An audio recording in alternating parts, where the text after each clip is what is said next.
एक दिक्कत है कि बहुत मजबूरियों के बाद भी जीता चला आया, बहुत मजबूरियों के बाद भी जीता चला आया, शराबी सा समूची जिंदगी पीता चला आया। हजारों बार पनघट पर, हजारों बार पनघट पर उलट दी उम्र की गागर, मगर अब वक्त भी कितना गया बीता चला आया, मगर अब वक्त भी कितना गया बीता चला आया।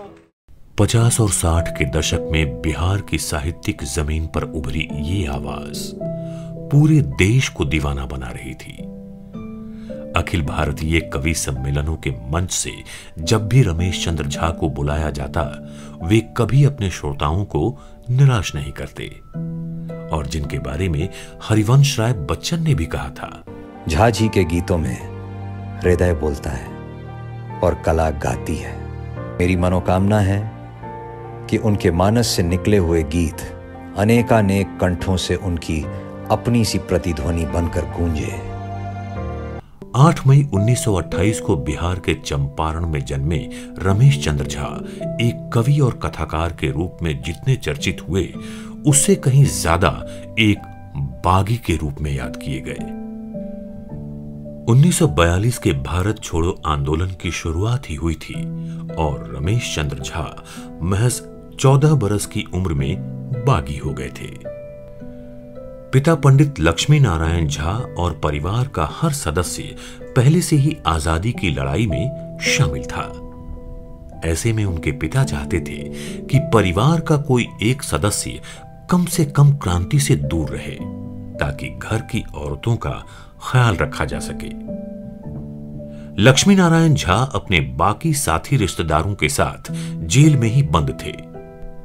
युवा रमेश को सख्त हिदायत थी कि वो ऐसी किसी भी गतिविधि में शामिल न हो जिससे उस पर कोई केस मुकदमा दर्ज हो जाए, कि तभी जेल में उन्हें सूचना मिली कि चंपारण का रक्सौल थाना लूट लिया गया है और इस लूट में हजारीमल विद्यालय के कुछ छात्रों का नाम आ रहा है।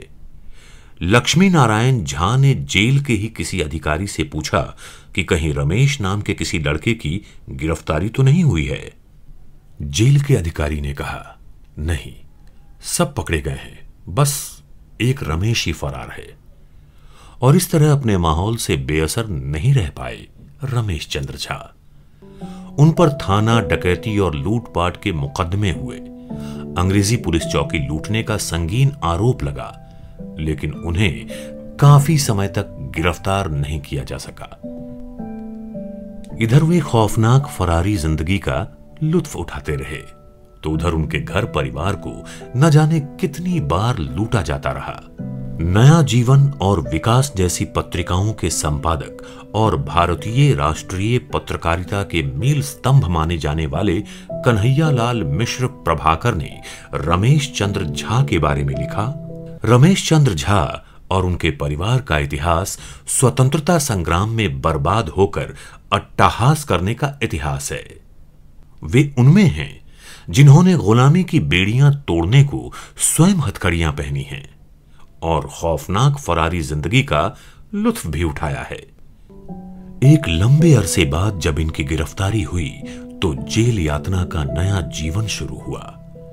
आजादी की लड़ाई में शामिल होने से मिले अनुभवों को उन्होंने अपनी रचनाओं का आधार भी बनाया। बाबा की रचनाओं पर उनके बागी जीवन का असर तो था ही, लेकिन उनकी रचनाओं में जीवन के प्रति कोई निराशा नहीं है। उनके गीत, गजल, रुबाइयां सब काफी मोटिवेशनल हैं। अब एक उदाहरण सुनिए। धारों को देने चला विचार किनारों की, धारों को देने चला विचार किनारों के, मुट्ठी भर दाहक फूल लिए अंगारों के। मैं आग भरे पथ का अनमना मुसाफिर हूं, निकला उकसाने बुझते दिए मजारों के। अब ऐसी ओजस्वी पंक्तियां जिंदगी का तजुर्बा रखने वाला कोई व्यक्ति ही लिख सकता है। कल्पना के इतने सशक्त पंख लगने थे और इनके गीत क्रांतिकारियों के बीच फैलने लगे। कहते हैं कि आजादी के पहले से जो गीत हवा में गूंजने शुरू हुए वो जीवन भर गूंजते ही रहे। जिंदगी भर के लिए एक नजर काफी है, पार जाने के लिए एक लहर काफी है। खुद को पढ़ने के लिए सारे मजमून पढ़ो, मुझको पढ़ने के लिए एक सतर काफी है।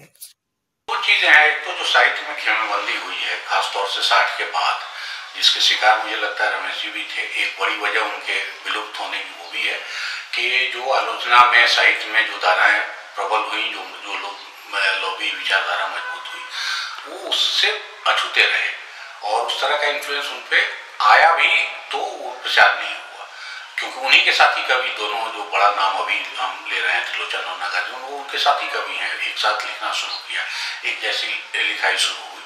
तो एक तो यही है कि जो धारा प्रबल हुई उससे उनका नाता उस तरह से नहीं रहा। बागी के बदले हुए साहित्यिक तेवर देखकर बिहार के ही कवि जानकी वल्लभ शास्त्री ने उनके बारे में लिखा, निठल्ले बैठे सोचते रहने वाले न समझे, पर कविवर रमेश चंद्र झा जानते हैं कि गिरदावों से कैसे बच निकला जा सकता है। एक भाव को अनेक भावों के उलझाव, विरोध की भरमार और अमर वल्लरियों की हुंकार से कैसे सही सलामत उबारा जा सकता है। उन्होंने समकालीन साहित्य और उसके प्रतिनिधि रचनाकारों पर इतना अधिक लिखा है कि नई पीढ़ी उन्हें प्रेरणा का अक्षय स्रोत मानती है। और जिनके साहित्यिक जीवन के सम्मान में कन्हैयालाल मिश्र ने ही लिखा, बिहार की साहित्यिक तरुणाई का एक ताजा फूल रमेश चंद्र झा, जिसमें सौंदर्य और सुरभि दोनों का वास। दुनिया उसे दिखाई देती है और दिखाई दिया उसके दिल में उतरता है और दिमाग में खलबली मचाता है। उसने देखा, महसूस किया और सोचा। मस्ती में हुआ तो छंद गूंजे और मस्तिष्क में हुआ तो गद्य की लड़ियां बिखर गईं। यही उसका साहित्य है। 1942 के इस बागी ने 65 वर्ष की उम्र में आखिरी सांस ली, लेकिन जिनके शब्दों का सूरज कभी अस्त नहीं हुआ। मंदिर मंदिर ठंड की प्रतिमा, गाती अपनी जोरो गरिमा, प्राण प्राण को विचलित करती, उनकी माया उनकी महिमा। किसका पूजन किसका वंदन, किसका पूजन किसका वंदन, किसको साधन नमन करूं, घाट घाट का पानी पीता, किस जल को आचमन करूं, किस संघट का स्मरण करूं। आहत सपने आहत लोचन, आहत मन मर्माहत जीवन, आसंत आसंत करन करन आसंत